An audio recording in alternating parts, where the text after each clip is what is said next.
माजी मंत्री आणि काँग्रेसच्या आमदार वर्षाताई गायकवाड आपल्यासोबत आहे। सभात्याग केलाय सगळ्यांनी विरोधकांनी आणि ज्या पद्धतीचे आरोप करण्यात आले विशेष करून ठाकरे कुटुंबियांवरती, काय म्हणाले याबद्दल?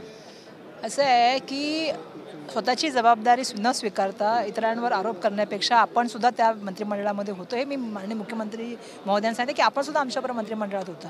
पहिला प्रश्न असा आहे की विधिमंडळाचा खरा तो उपयोग कशासाठी असतो की लोकांचे प्रश्न आणि लोकांना न्याय देण्यासाठी।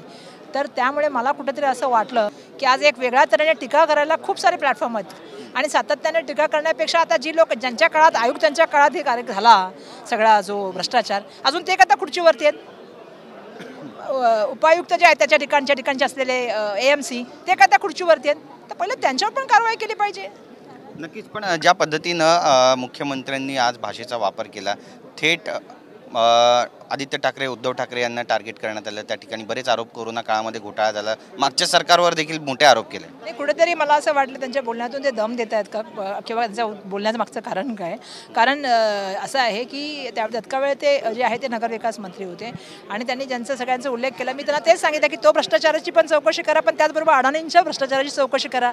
मुंबईचे सगळे तुम्ही प्लॉट अडाणीला द्यायला लागले त्याची पण इथं चौकशी करा। रोमिल छेडाचं त्यांनी नाव घेतलं, कपड्याचं दुकान होतं। मी बोलले त्या रोमिल छेडा म्हणजे छोटा अडाणी आहे का काय? धन्यवाद आमच्याशी बोलल्याबद्दल। तर आपण पाहतोय वर्षा गायकवाड यांनी आपली भूमिका या ठिकाणी मांडलेली आहे आणि त्यासोबतच सरकारवर आणि विशेष करून मुख्यमंत्र्यांवर टीकाचा सोडला।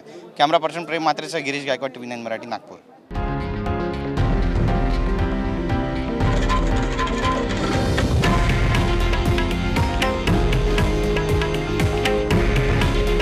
हे आहे देशातील नंबर 1 न्यूज नेटवर्क आणि आपण पाहत आहात TV9 मराठी।